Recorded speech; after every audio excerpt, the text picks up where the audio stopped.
maka ya harus kerja gitu. Jadi kalau orang yang makomnya asbab kerja, ya harus kerja, jangan tidak kerja. Tapi kalau tasdid kerja itu jangan malah. Dan kalau berbicara makom ya makomnya turun akhirnya. Tapi kalau asbab, dalam posisi asbab, dia tidak bekerja, ya keluarganya tidak makan. Dan itu sudah dolim. Orang yang di asbab kemudian tidak bekerja, tidak mencari nafkah, ya dolim terhadap dirinya, terhadap keluarganya dan anak-anaknya. Maka harus bekerja. Nah, Ini ya, kadang itu kita tergelincirnya gini kan, menurut Kang Pana ya, maksudnya kita dosa atau gimana ya, karena kita tuh udah usaha terus, nah, tiba-tiba hasilnya itu tidak sesuai apa yang kita harapkan. Nah, kita tuh ketika berdoa menangisnya tuh bukan karena menangis karena itu karena kita nggak tawakal nih, tapi justru karena kita tuh nangisnya tuh karena tidak mendapatkan apa yang diinginkan, karena menurut kita tuh kita baru udah ikhtiar, itu dosa atau enggak menurut itu.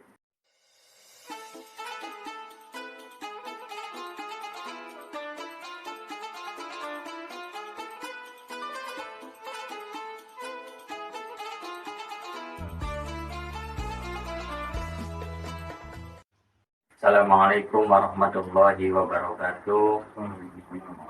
Kembali lagi bersama kami semua di channel YouTube saya Saruban Nagari.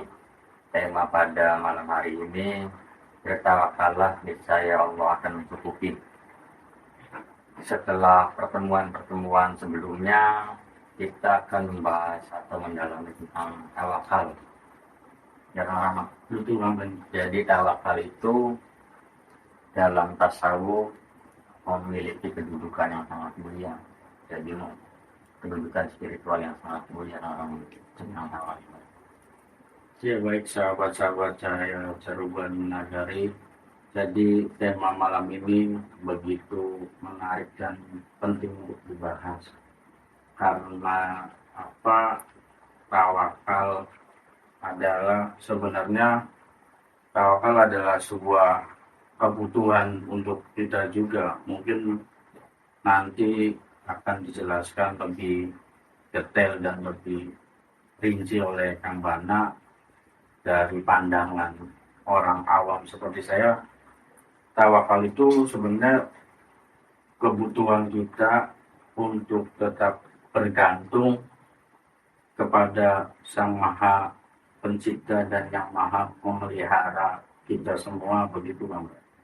Jadi nanti akan dijelaskan lebih lanjut oleh Kang Bana agar kita tidak terjerumusnya dalam arti kita itu pasrah atau kita putus asa atau malas. Untuk lebih lanjutnya, terima kasih. Assalamualaikum warahmatullahi wabarakatuh. Waalaikumsalam warahmatullahi wabarakatuh.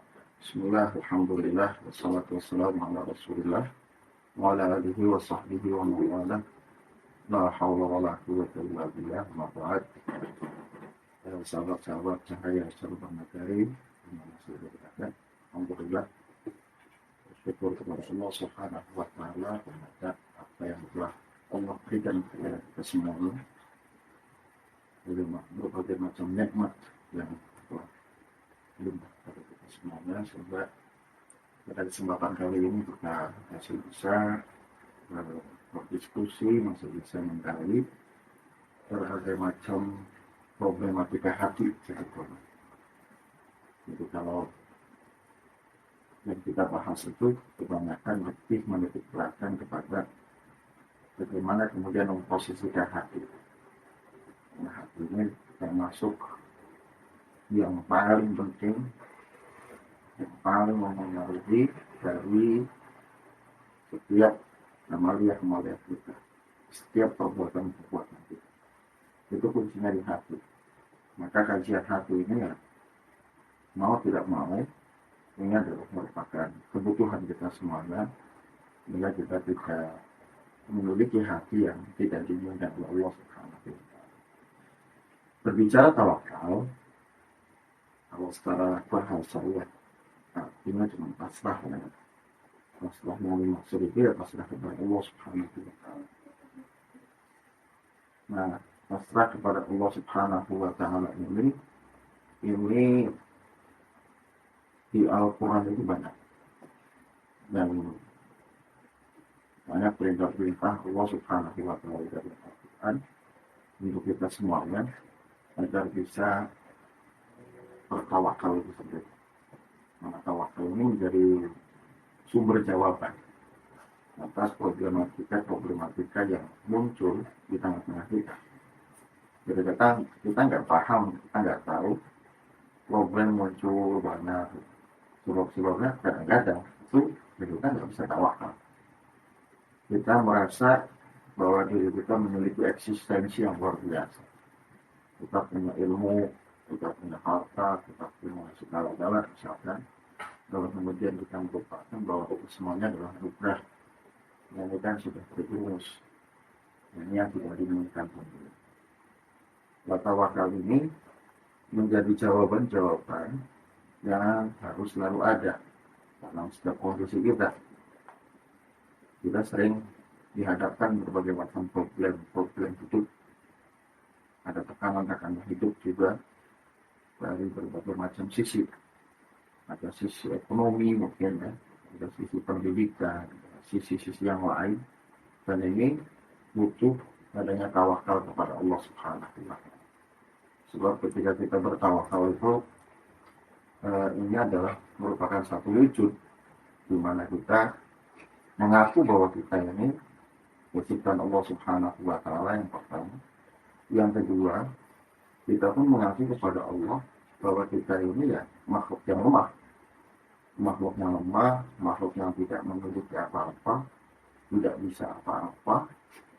Dan ketika misalkan kita mampu, itu hakikatnya ya karena dimampukan, bukan kita yang melakukan, tapi dimampukan oleh Allah Subhanahu wa Ta'ala. Nah, karena ini dimampukan oleh Allah, maka tidak boleh ketika misalkan kita merasa bahwa itu adalah kita dan Allah melakukan itu. Sehingga penyakit ujub misalkan itu tidak ada pada diri kita. Nah, kita tidak pernah merasa bahwa kita yang melakukan kebaikan-kebaikan. Nah, ini agak nyambung seperti itu. Nah, dalam proses tawakal ini memang seseorang itu ya naik turun ya. Kalau lagi ingat ya mungkin bisa tawakal. Tapi kalau kadang-kadang lagi nggak ingat ya nggak tahu tawakalnya kemana. Nanti mentok lagi baru kemudian kita berbicara tawakal. Padahal berbicara tawakal itu ya ketika kita melakukan apapun, seperti apapun wujud aktivitas kita, itu harus disertai dengan tawakal, disertai dengan pasrah kepada Allah Subhanahu wa Ta'ala. Banyak orang itu kan memahami bahwa tawakal itu setelah melakukan sesuatu. Jadi kita sudah berusaha, kita sudah berdoa, lalu setelah itu kemudian sudah kita tawakal kepada Allah. Nah, ini bahasa yang semacam ini sedikit menunjukkan bahwa antara usaha yang kita lakukan dan kemudian Allah memutuskan sesuatu ini dipisahkan. Jadi ada ranah kita merasa diri kita, ada ranah keputusan Tuhan, gitu ya. Nah, tawakal itu bukan seperti itu. Artinya dalam ranah secara keseluruhan, ya tawakal itu ya dari awal, di pertengahan sampai akhir, ya tawakal terus gitu. Jadi nuansanya yang akan terjadi adalah bagaimana kemudian kita betul-betul merasa bahwa yang ada pada diri kita ini semuanya akhirnya min Allah, dari Allah Subhanahu wa Ta'ala. Dan ini tentu akan menyelamatkan hati kita. Akan membuat tenang hati kita. Kenapa? Karena orang tawakal itu pasti dia memiliki kesadaran akan bersama. Begitu. Nah, ini gambaran-gambaran secara umum seperti itu. Kita bisa mengkaji lebih dalam dengan mungkin ada beberapa yang akan kita bahas, soalan-soalan atau pertanyaan-pertanyaan. Oke, tadi kan sudah menjelaskan bahwa tawakal itu proses kita dari awal sampai nanti keputusan seperti apa ya. Nah, dalam tasawuf kan saya pernah dengar ya kan ada dua konsep nih kan, tajrid sama alik apa ya bang penjelasannya gimana itu? Cerita asbab ya. Ya, konsep tasbih dan asbab ini sebetulnya lebih kepada kita membahas tentang makom. Makom itu positioning kita di hadapan Tuhan. Positioning kita di hadapan Allah Subhanahu wa Ta'ala. Bahwa ada orang yang makomnya tasbih, ada orang yang makomnya asbab. Nah, makom tasbih ini adalah makom di mana kondisi seseorang itu betul-betul dia ini sudah dalam kondisi antara dirinya dengan Allah Subhanahu wa Ta'ala itu sudah betul-betul satu frekuensi. Artinya satu frekuensi itu apa yang Allah inginkan kepada dia melakukan itu, apa yang dia inginkan Allah pun sama. Jadi sudah saling menyatu. Maka orang-orang yang tasbih itu ya orang-orang yang istimewa. Karena semacam ini positioning yang begitu luar biasa. Orang-orang yang semacam ini lah dia nggak kerja kadang ya. Karena kerja kadang nggak kerja. Kalau dalam kondisi yang sudah tasbih kerja tidak kerja itu ya sama. Artinya secara rezeki itu sudah dijamin sama Allah. Gampangnya ya rezekinya sudah datang sendiri. Dia nggak bekerja tapi duitnya datang sendiri. Kebutuhannya sudah betul-betul ditanggung sama Allah. Dan itu mutlak. Dia butuh apa, pengen apa, ada. Dia pengen ini, ada. Nah ini makom tasbih. Kalau asbab, makom di mana seseorang ya memang belum pada posisi tasbih, maka harus diproses bagaimana kemudian diri kita ini menjadi hamba Allah Subhanahu wa Ta'ala yang berkesesuaian dengan apa yang Allah inginkan terhadap diri kita. Kalau asbab itu ya maka ya harus kerja gitu. Jadi kalau orang yang makomnya asbab kerja ya harus kerja, jangan tidak kerja. Tapi kalau tasbih kerja itu jangan malah. Dan kalau berbicara makom ya makomnya turun akhirnya. Tapi kalau asbab dalam posisi asbab dia tidak bekerja, ya keluarganya tidak makan. Nah itu sudah dolim. Orang yang di asbab kemudian tidak bekerja, tidak mencari nafkah, ya dolim terhadap dirinya, terhadap keluarganya dan anak-anaknya. Maka harus bekerja. Nah ini perbedaan antara asbab dengan tasbih itu begitu. Nah kaitannya dengan tawakal itu sebetulnya ada proses di mana kemudian kita berusaha tawakal, ada proses di mana kemudian sudah selalu tawakal. Karena ini belum tawakal, jadi menuju kepada tawakal, maka harus diproses. Dengan apa? Dengan memahami kondisi-kondisi batiyah yang dia miliki. Kadang-kadang orang tidak paham bahwa sebetulnya dia belum tawakal, tapi rasanya sudah tawakal. Atau dia sudah tawakal, tapi rasanya belum tawakal. Nah, jadi ini adalah kondisi batinnya seseorang. Nah, kita bisa mengukur sebetulnya tingkat ketawakalan kita itu seperti apa. Dan tawakal itu pasti akan diuji. Kita ini pengen jadi orang tawakal, menuju kepada ketawakalan itu akan diuji dengan berbagai macam fenomena yang akan disajikan oleh Allah. Nah ini tidak bisa dielakkan, Maka modalnya itu dalam urusan bagaimana kemudian kita betul-betul bisa menjadi orang yang tawakal, pahami bahwa fisik yang kita miliki itu adalah milik Allah, pikiran juga dari Allah, hati juga dari Allah. Kita punya kekuatan, kemampuan, punya otot sehingga bisa menggerakkan, yaitu dari Allah semua. Ketika Allah memberikan izin, maka itu ya kita bisa melakukan. Tapi ketika Allah tidak memberikan izin, ya kita tidak bisa melakukan apapun itu. Nah, karena semacam itu, ya sudah, kepasrahan itu makanya dari awal. Wong ototnya dari Allah kok, wong fisiknya juga dari Allah kok. Kita digerakkan juga dengan pemikiran kita, akhirnya kita berpikir sehat itu dari Allah juga kok. Dari Allah semua kok.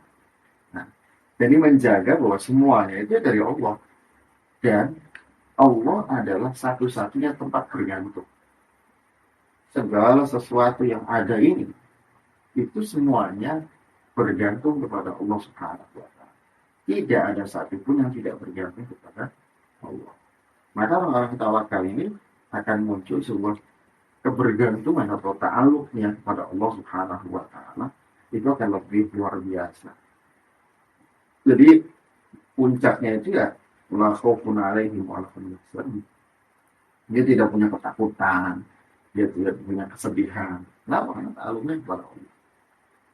Orang yang punya ketakutan, kekhawatiran itu sebetulnya adalah problem iman. Gimana Pak? Iman kepada Allah. Ya, lemah. Kurang terbelah. Masih kurang imannya. Tapi kalau orang-orang yang yakin, ya, kalau sampai kepada sesuatu yang hakul yakin, wis Allah semua, apa yang dilakukan itu ya itu ya santai semua. Artinya akan mulus-mulus saja. Nah, problemnya itu sebetulnya di hati. Nah, kita ini bagaimana memandang problem-problem kita yang sedang kita hadapi ini, lalu memposisikan diri kita ini tawakal. Jadi ini seperti yang sudah kita bahas-bahas tentang taubat, ada tingkatannya, walau ada tingkatannya, sabar pun ada tingkatannya, apakah tawakal juga mempunyai tingkatan-tingkatan? Iya, sama. Tawakal juga ada tingkatan-tingkatan. Ada tingkatannya orang yang awam, ada tingkatan orang yang khusus, ada tingkatan orang yang sangat khusus. Ada tingkatan orang yang awam itu adalah ketika dia diberikan ujian oleh Allah Subhanahu wa Ta'ala, dia menerima dan bersabar. Ketika dia diberikan anugerah oleh Allah Subhanahu wa Ta'ala, dia mampu bersyukur. Nah, itu tingkat kepasrahan yang masih dalam kondisi awam. Dia sudah menyadari betul bahwa itu ya Allah juga. Tapi tingkatannya masih sebatas sebatas ada satu kejadian, tidak selalu momen-momen tertentu akhirnya muncul ketawakalannya pada kondisi yang berbeda, seperti seolah-olah tidak dibutuhkan tawakal, tidak ada tawakal. Nah, kalau orang yang khusus itu adalah tawakalnya itu tawakal yang sudah mulai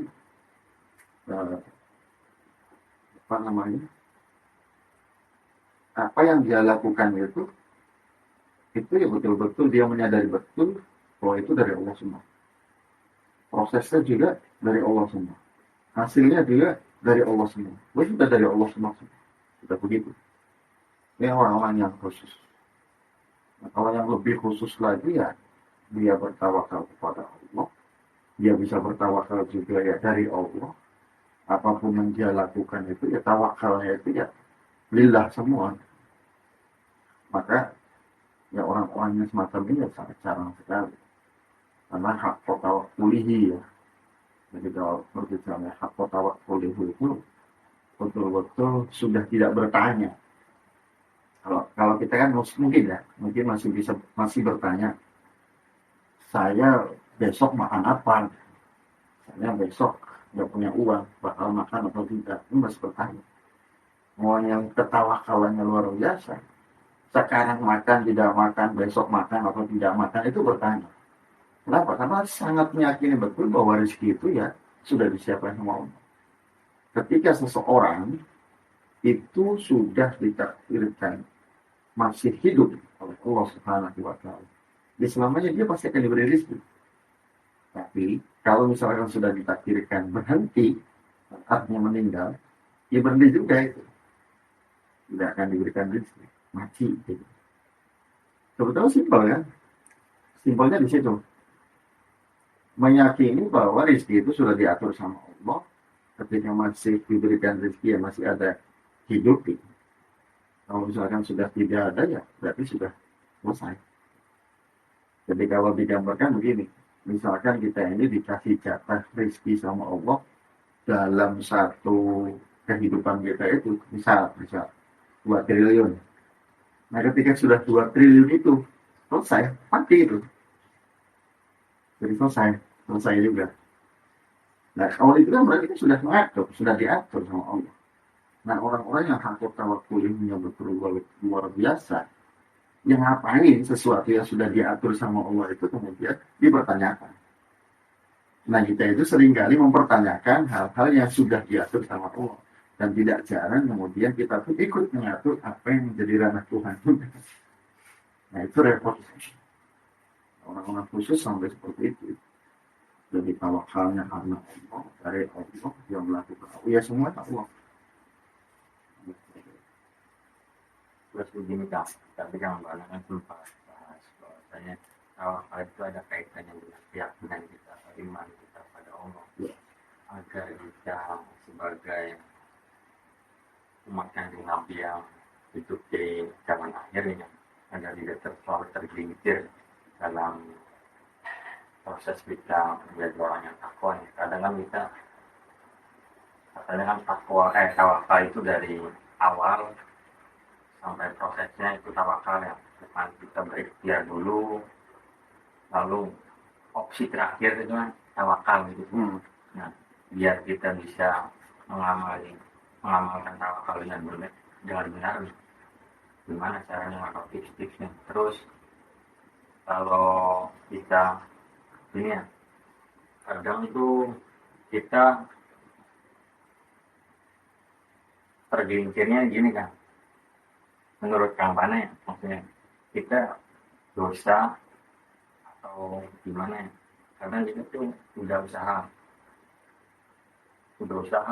terus nah, tiba-tiba hasilnya itu tidak sesuai apa yang kita harapkan. Nah, kita tuh ketika berdoa menangisnya tuh bukan karena menangis karena itu karena kita nggak tawakal nih, tapi justru karena kita tuh nangisnya tuh karena tidak mendapatkan apa yang diinginkan, karena menurut kita tuh kita baru udah ikhtiar itu dosa atau enggak menurut itu. Ya. Jadi gambaran tawakal dulu. Saya kasih analogi dulu.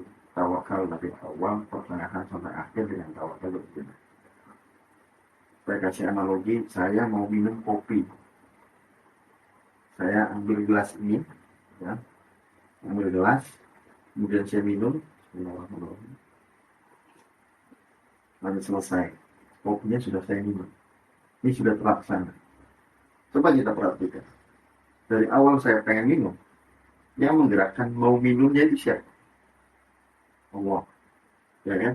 Ketika lalu kemudian secara otak itu kemudian mengkomunikasikan, tangan itu kemudian ambil gelas. Ini kan dengan Allah juga. Ya kan? Ngambilnya dengan Allah. Minumnya bisa minum. Allah bisa saja membuat mulut saya nggak bisa maaf, itu bisa. Tapi artinya Allah bisa buat maaf. Akhirnya minum juga. Luput gitu. Selesai. Nah, kondisi dari awal, pertengahan, sampai akhir itu maknailah dengan sebuah kepasrahan. Artinya itu ada kekuatan Tuhan di sana. Menyadari akan kekuatan Tuhan, tawakal. Menyadari akan kekuatan Tuhan. Jadi, kalau tidak bertawakal malah justru kita itu sedang sedikit menyampingkan bahwa Tuhan terlibat di situ. Ya, saya tadi lah contoh, saya nyambung tadi. Contoh misalkan saya menginginkan sesuatu, ketika menginginkan sesuatu, lalu kemudian sesuatu itu saya kejar. Ketika saya kejar, tetapi tidak didapatkan oleh saya. Nah, ketika tidak didapatkan oleh saya, kita memahaminya apa? Kalau kita fokus dengan sebuah anugerah yang kita harapkan dari Tuhan itu, sampai kemudian akhirnya kecewa. Kekecewaan ini muncul itu gara-gara dia tidak memahami bahwa itu sesuatu yang tidak pas sebetulnya untuk dia. Tapi dia memaksa agar sesuatu itu menjadi milik dia atau dia dapatkan. Nah ini kan kontranya sebetulnya kontra pada diri. Dia tidak memahami apa yang Tuhan inginkan terhadap dirinya.